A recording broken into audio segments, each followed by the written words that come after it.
And as we're here Sunday morning, I just want to say this is one of my favorite days of the year. Easter is. And I have lots of reasons for that, First part is, I'm a morning person, in case you didn't know. So the earlier, I just love being up. I just get up and I get pumping. And most people don't like that when they see someone super chipper early in the morning.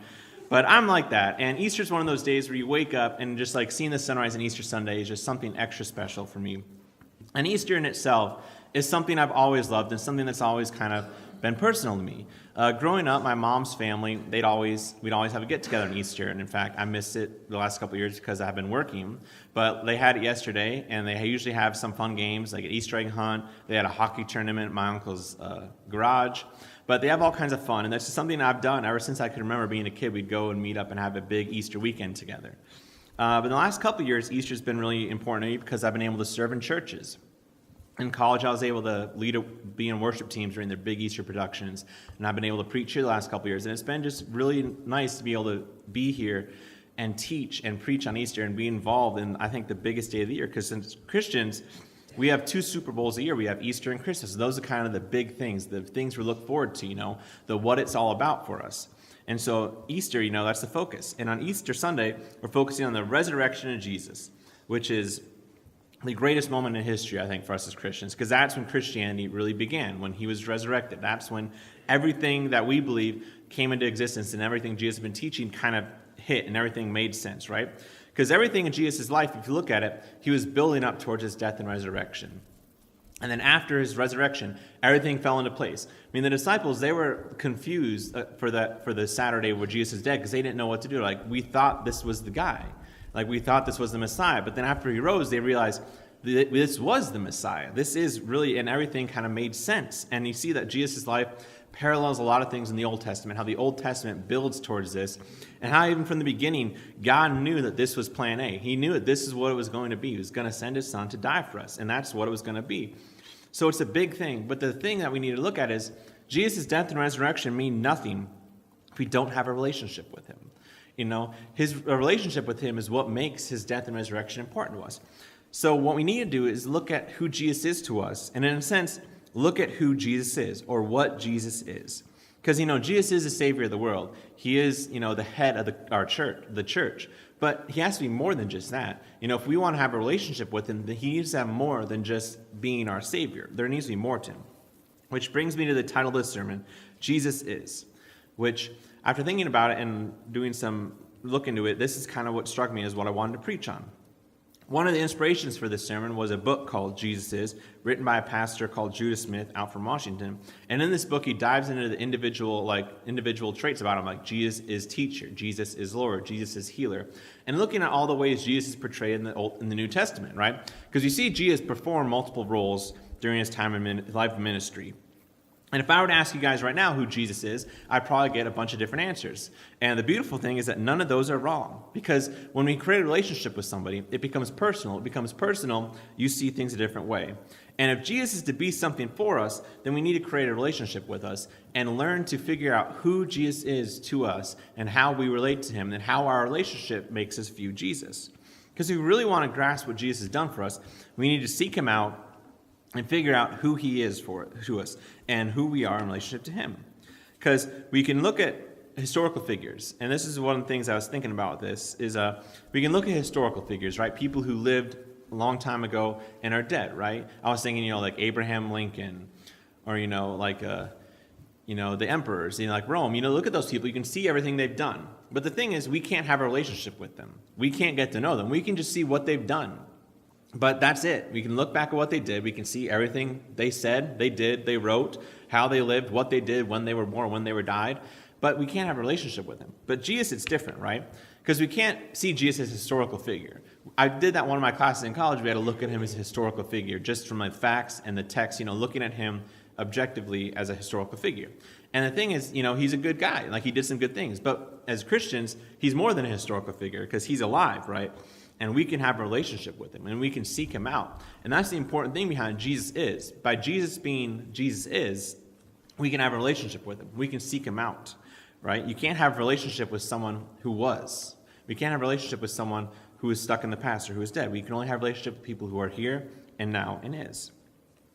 And the thing is, too, if you look at this, no matter if you believe in Jesus or not, he is something to you. And this is something that struck me. I was listening to a couple podcasts talking about this, that even non-Christians and like non-believers have a view of God and of Jesus that is depicted by the way they see people react and relate to Jesus, which is interesting. Like, the way we act to the world makes them view how they view God and Jesus. So the way we view Jesus and the way we act towards God affects the way other people view God.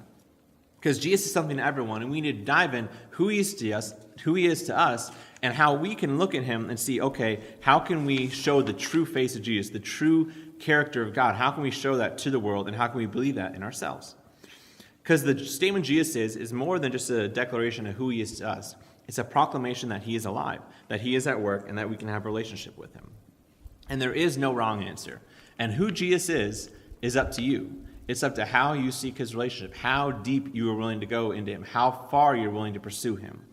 Because in the Bible, we look at this, we see dozens of examples of who Jesus is. Almost every interaction Jesus has with somebody, he becomes something to someone. He becomes a healer. He's a teacher. He's a master. He's a servant. He's a Lord. He's a rabbi. He's a friend. He's the Messiah. The list could go on and on.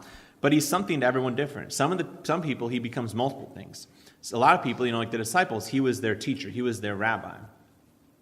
So what we're going to do is we're going to dive in and look at some passages that kind of talk about this. And the main one we're going to look at is Matthew 28, verses 1 through 10. If you would start flipping there. And we're looking at this passage because this is when Jesus is alive. And we're looking at this not because of what it says, because it's really not, Jesus is alive. It's kind of easy text to look at. But some of the things that are written in the text and how the verbing is used. And we're going to look at some of the verbs and how important the tense is of these verbs that are used. And while I preach and while I'm preaching today, I want you guys to be thinking in the back of your head, who is Jesus to me? If I were to fill in the blank, Jesus is, what would I say? Because we're going to come back to that, and we're going to have an interactive part of this sermon a little later. But as for now, we're going to dive in Matthew 28, verses 1 through 10. After the Sabbath, at dawn on the first day of the week, Mary Magdalene and the other Mary went to look at the tomb. There was a violent earthquake, for an angel of the Lord came down from heaven, and going to the tomb, rolled back the stone and sat on it. His appearance was like lightning, and his clothes were white as snow. The guards were so afraid of him that they shook and became like dead men. The angel said to the women, "Do not be afraid, for I know that you are looking for Jesus, who was crucified. He is not here. He has risen, just as he said. Come and see the place where he lay. Then go quickly and tell his disciples, he has risen from the dead and is going ahead of you into Galilee. There you will see him. Now I have told you." So the woman hurried away from the tomb, afraid yet filled with joy, and ran to tell his disciples. Suddenly Jesus met them. "Greetings," he said. And they came to him, clasped his feet, and worshipped him. Then Jesus said to them, "Do not be afraid. Go and tell my brothers to go to Galilee, where they will see me."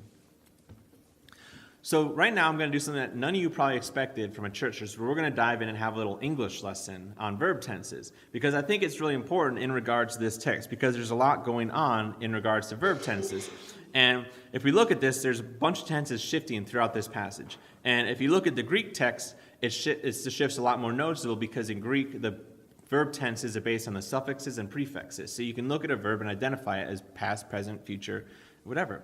And so the tenses here are important because verb tenses tell us when something happened, how long it happened, whether it's still ongoing or not, and who it happened to. And it's much more defined than what our verb tenses are. Like, our verb tenses are kind of loose and they can kind of shift a little bit. But Greek is much more defined, and that kind of shows us there's 4 ones that happen in this passage. 4 verb tenses that kind of tell us and are working together. So the first one is the past. The past tells us what has done, right? Like, I was born in Minnesota. I woke up this morning. There are things that have completed action, stuff that is done. Now, when the past happens, we call it was, or was happened, or was there. And so when the past is over, the thing is you cannot engage with it. Once the past has happened, all we can do is look back and see it, right? Sure, all you guys can think, there's been times where you look back and say, wow, I can't believe time has flown by like that. And that's what the past is. The past is the stuff that's gone, right? We can't go back to it. The next verb tense is the present. The present tells us what is. It is sunny out today. It is a little bit chilly right now. But we're all in church right now. They're all things that are right now. Present is here, now. All the things you can smell, taste, touch, hear, talk to, engage with, go and be with. Present is right now. And it's the here, the present is the where and the when we are. It's the right here, the right now. And the present is important because that's what we can engage with. That's what we can, touch, what we can involve ourselves with, The present is where we are, when we are. And that's kind of the always shifting thing, but it's something, we can always engage with the present. The next one is the future. The future tells us what will be. Like, I will probably take a nap this afternoon. And the future, tells things that will happen in time, things that are going to happen. But the future is full of intention.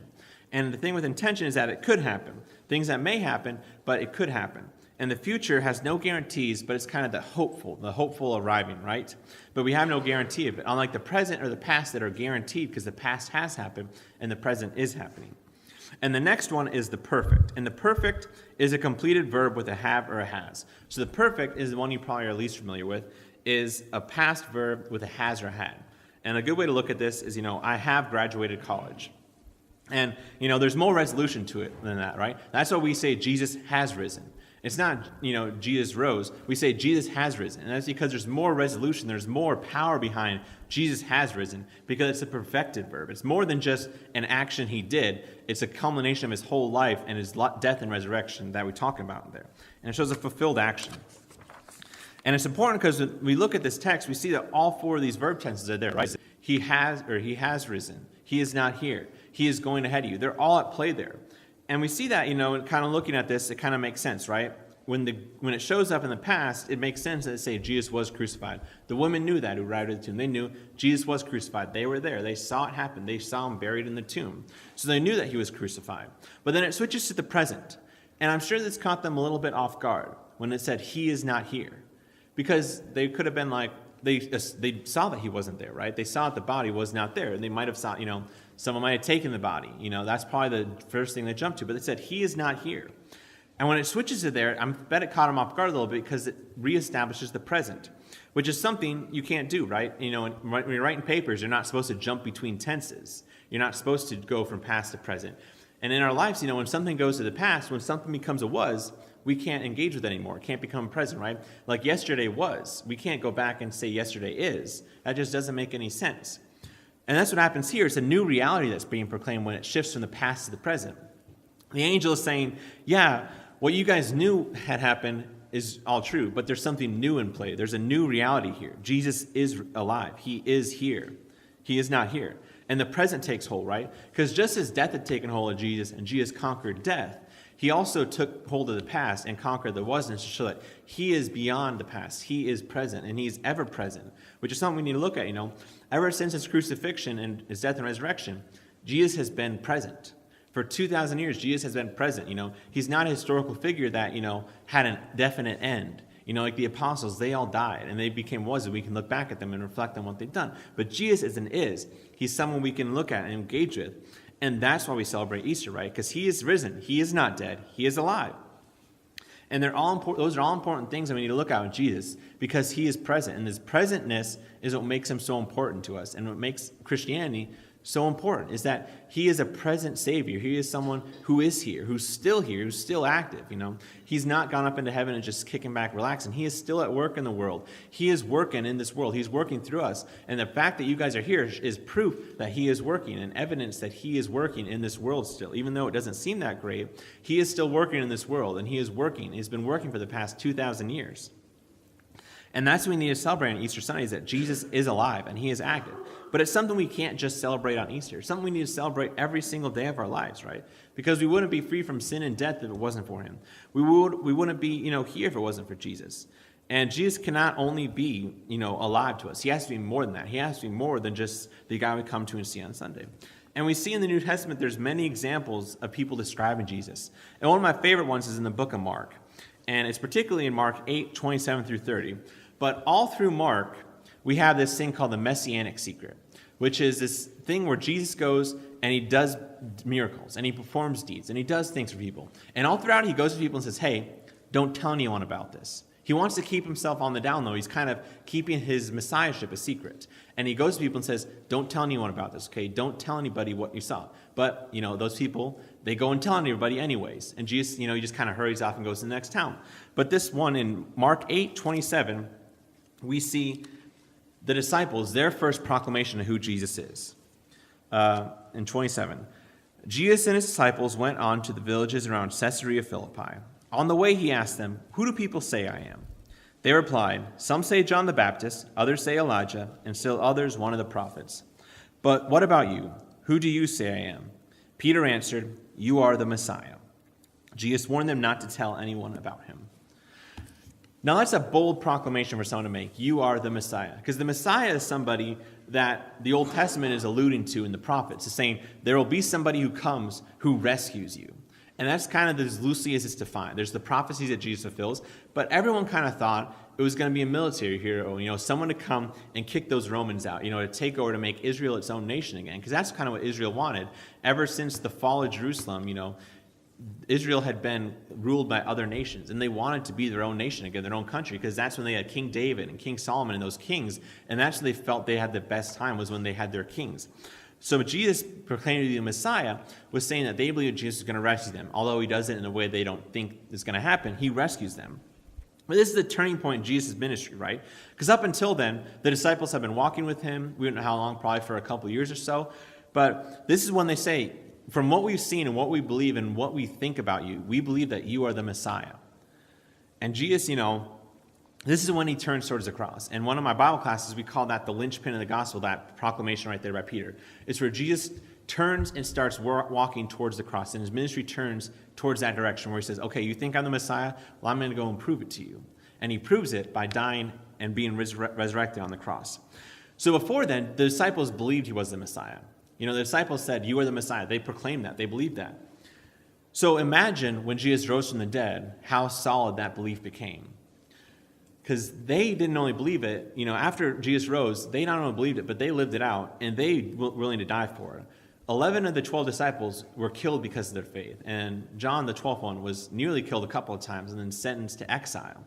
So they all suffered. They all suffered, and they all persecuted because of their belief that Jesus is the Messiah. And thinking about that, it's kind of crazy thinking about, they believed Jesus was the Messiah, and that belief of who Jesus was, or who Jesus is to them, took them, to all kinds of places around the world, took them to their death, and they willingly walked into it. They willingly went because they believed who Jesus was. And thinking about this, I began to think, do I have that kind of confidence of who Jesus is to me? Do we have that kind of confidence in who Jesus is, that we're willing to give up our comforts, to seek out people who need him? Are we willing to walk into death or in persecution because we believe of who Jesus is? Because Jesus is more than a guy we just need to come to and see on Sunday. He's more than the spare tire you turn to when your life gets kind of down. He's more than the guy that you just kind of spend 10 minutes with in the morning. He needs to be more than that, right? He needs to be everything about our life. He needs to be the center of our lives.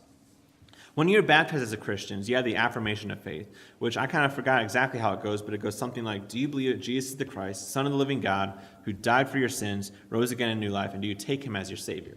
And then you're baptized. And that's a proclamation, a declaration.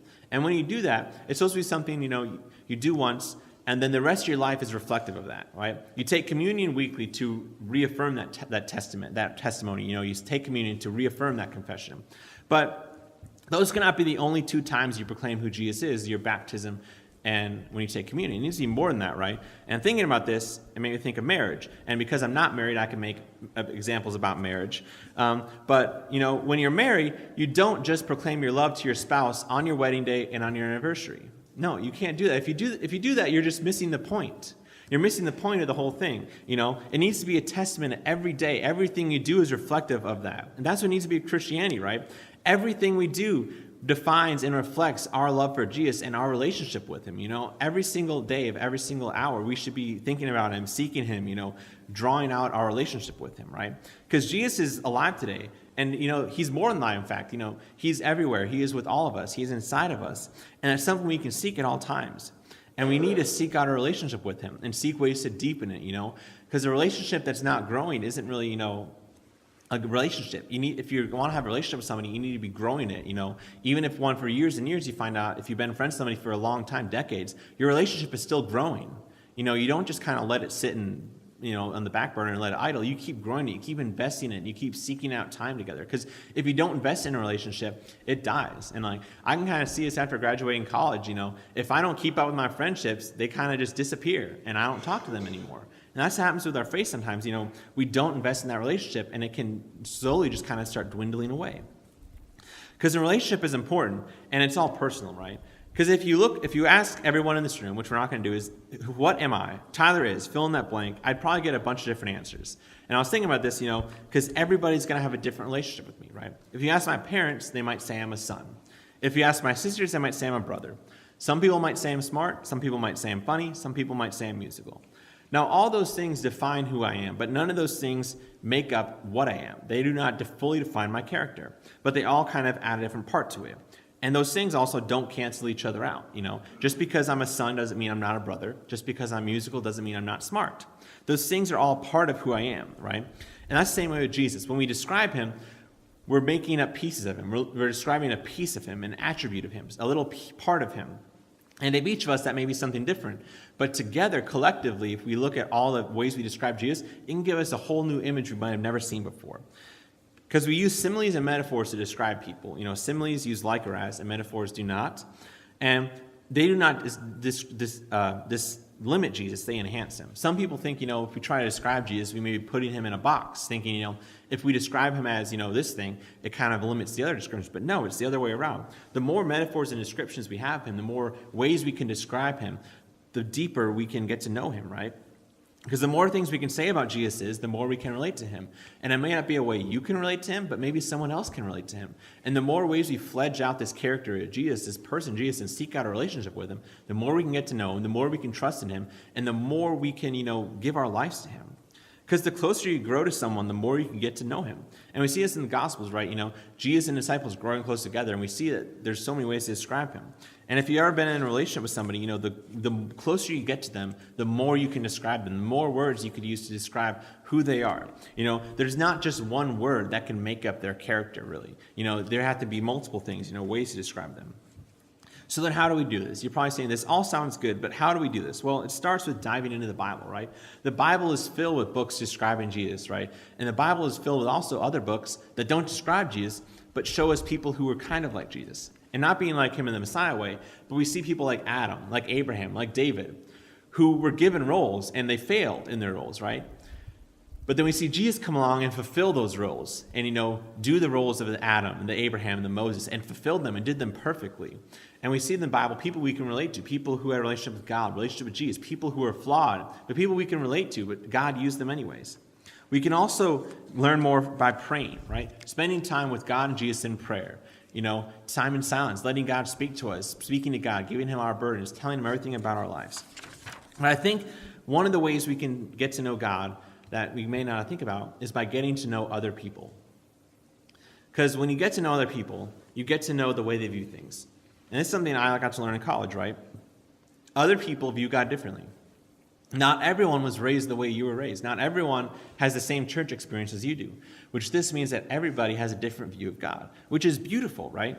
Because in college, I got to know people from Africa, and the way they worship God and the way they view God is different from mine. It's not wrong. Like, none of our views of God aren't wrong, but they're different. And it's beautiful to see the way someone else worships God, someone else views God, how someone else was raised to see God, right? And that's something I found really interesting, right? And getting to know people who maybe were atheists or non-Christians early in their life and then became Christians, or people who were raised from different religions and getting to see how they converted to Christianity, or people from different denominations even, how their views of Christianity and how God are different. But it doesn't really say that anything is wrong. But it shows, when we see Jesus from different ways, it can create a better image, right? And thinking about this, it reminded me of one of my favorite things to do, and that's read books from long dead Christians or dead Christians.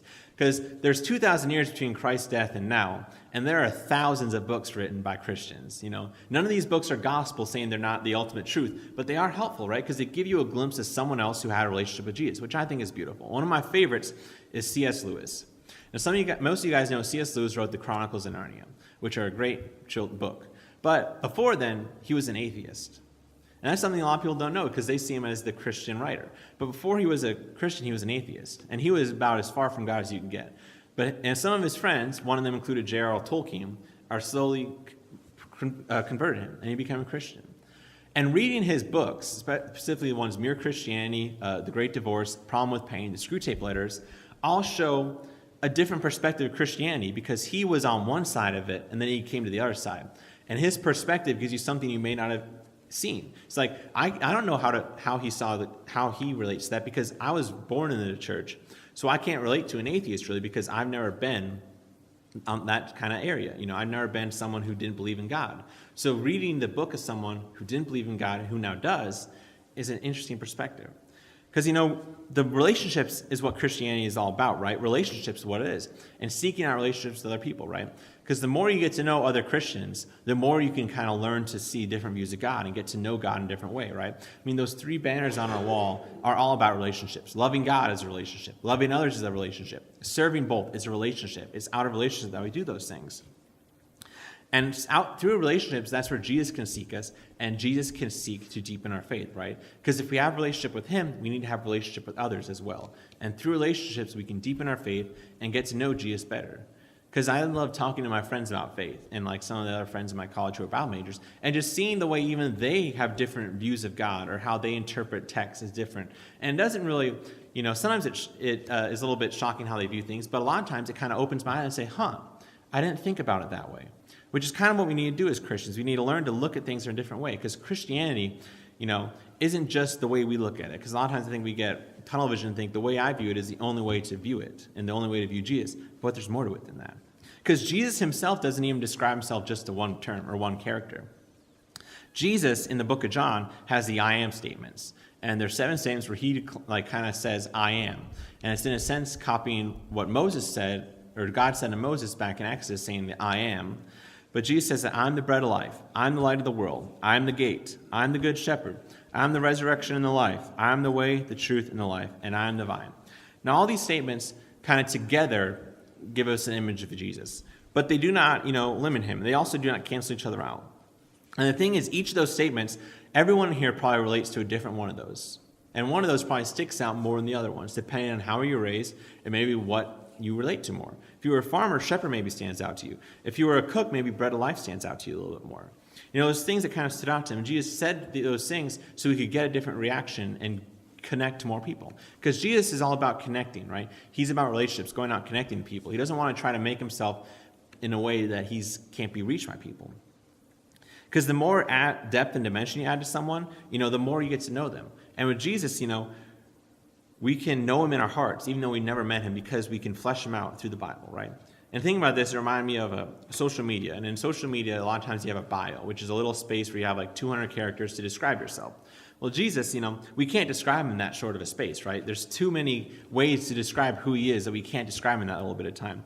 If we sat here, we could probably spend the rest of this day and the rest of this week describing Jesus, but we won't do that. I know I don't want to be here all week describing Jesus, even though it would be a great experience. But the words we use to describe him are endless. So what we must continue to do is to look for him, to seek ways to describe him, and, relate to him.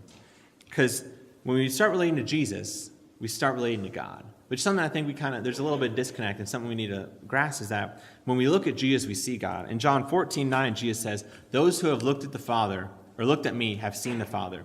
When we look at Jesus, we have seen God. Now this is kind of a problem because I think in this world, we've given a bad view of God. We've given a false view of God that's not genuinely who God is, right? I think a lot of people view God as an angry old man sitting up in the clouds, ready to cast judgment on people, ready to throw us into hell for stumbling, for messing up. But that's not who God is. That might have been the God that people have interpreted from some of our actions, but that's not who God is, right? God is something more than that. You look in the Bible, yes, anger is there. God gets angry at times, but he's only angry because we do dumb stuff. It's the same way as parents. You only get angry at your kids because they do dumb things. You get angry because people do things. And God is angry because we do dumb stuff. But we look and we see there's something far greater than God's anger in the Bible. There's something that's far more prevalent, and that is God's love. Everything God does in the Bible is because of his love. God created Adam and Eve out of his love. God, saved Noah and the animals in the ark because of his love. God gave Abraham a covenant because of his love. God, even in the prophets, when people are sinning and rebelling against God, God sends prophets as warnings out of his love saying, hey guys, you should probably stop this now, otherwise I might punish you. Guys, you better stop this now or I'm going to punish you. And he keeps telling them to stop, but eventually he has to punish them. But even after his punishment, he brings them back in love. And God's love is something we see woven throughout the scripture. And if we had to pick one word to describe God and Jesus, it would have to be love. And that's the thing we have to send forth when we are creating an image of God, is that God is love. Jesus is love. We see Jesus describe God in the parable of the prodigal son, a father running out to meet his son. We see Jesus moved by crowds. The word used in some of the passages talk about Jesus being moved means a bowel movement. He feels a gut reaction to move in love, to react in love to people, because he has so much love for people. Because God is love, and that's something we need to remember. And when I started thinking about this, it reminded me of something that we did at a camp once. So 1 Corinthians 13 is known as the love chapter, right? Everybody knows it as a love chapter. You probably heard it read at a wedding, or it was read during like Valentine's Day, which is okay, but there's something much deeper than that, right? Because this passage, I think Paul is talking about love, because love is so much more than just, the four-letter word we say, right? Love is so much bigger than that. People can use love for all kinds of different reasons. It's so much bigger than that. And so when we look at this passage, one thing I did in the camp, and if you would turn there, because we're going to read through it quick, is in the Bible we're told God is love. And that is something beautiful. God is love. So if we look at 1 Corinthians 13, 4 through 8, let's change it up a little bit, all right? Instead of saying the word love, we're going to say God, because God is love. So let's see what this passage looks like when we use this passage to describe God. Because if God is love, and this passage is describing love, then we should be able to look at this passage and see God. Starting in 4, going to 8. God is patient. God is kind. God does not envy. God does not boast. God is not proud. God does not dishonor others. God is not self-seeking. God is not easily angered. God keeps no record of wrongs. God does not delight in evil, but rejoices with the truth. God always protects, always trusts, always hopes, always perseveres. God never fails. It's amazing to have God described like that. And we could go back through it and describe Jesus as that. And it's just beautiful, and it's so simple. Who is Jesus? Well, he is love. He is God. He is fill in the blank. He is so many things. And it's only a taste of the description of Jesus, right? It's only a taste, That's only a drop in an ocean full of descriptions we could have of him. And I believe part of what we're going to be doing in heaven is praising him and ascribing, names to him, right? 10,000 Reasons, the song 10,000 Reasons, is talking about, if we listed 10,000 reasons to just why God is so great, we could come with 10,000 more. And we could do that for thousands and thousands of years and never be done, because he has so many great things. So if you truly want to discover who Jesus is and really get to know him, I encourage you to dive into your Bible, pray, and seek out relationships with people. Get to know how other people see God. Get to know other people. Seek out God. Serve him. Find ways to invest in God every day of your life. Find ways to push the gospel to people. Find ways to live out the way Jesus lived every day of your life. Because Jesus is. Because he is alive, right? Because he lives, we can do all these things, right? And we should do all these things because he lives. There's no obligation, but it's an encouragement, right? There's no command to do it, but it's something we should feel the urge to. And the more I talk about this, the more I just want to go and talk to people about who Jesus is, right? And it's something like, as I'm preaching up here, I just feel the urge to keep talking about it, but I don't want to, because we have breakfast waiting. But it's something that's great, right? Jesus is, and I could spend all day talking about it, right? And so what I want to do instead is see what you guys think about him. Who do you guys see Jesus is? Which brings us to the last part of this service, which may be a little different from you, but this is the way I kind of think, and what I like to do is interactive. It's kind of a youth group thing to do, but I think, we all can do it, because it's something simple, and it's something that may make you think, and look at how other people do it. Up here we have this board that says Jesus is. And underneath we have some markers, and I want you guys to come up and write on it who Jesus is to you, whether it be a word or a short phrase, who is Jesus to you? Now, if a couple of you guys may have the same thing up there, that's all right. But I want to see what you guys think Jesus is, because it's something I really just want to see what you guys say Jesus is. I'm really interested to see what you guys write. I've been excited for this for a couple of weeks since I've been thinking about this. I want to see what you guys see Jesus is, and it's an exciting thing, right? Because I've done something like this before, and it really is beautiful to see all the different ways people describe Jesus. And some of them you're like, wow, I didn't think of that. But then once you see it, you're like, that is beautiful how they see it.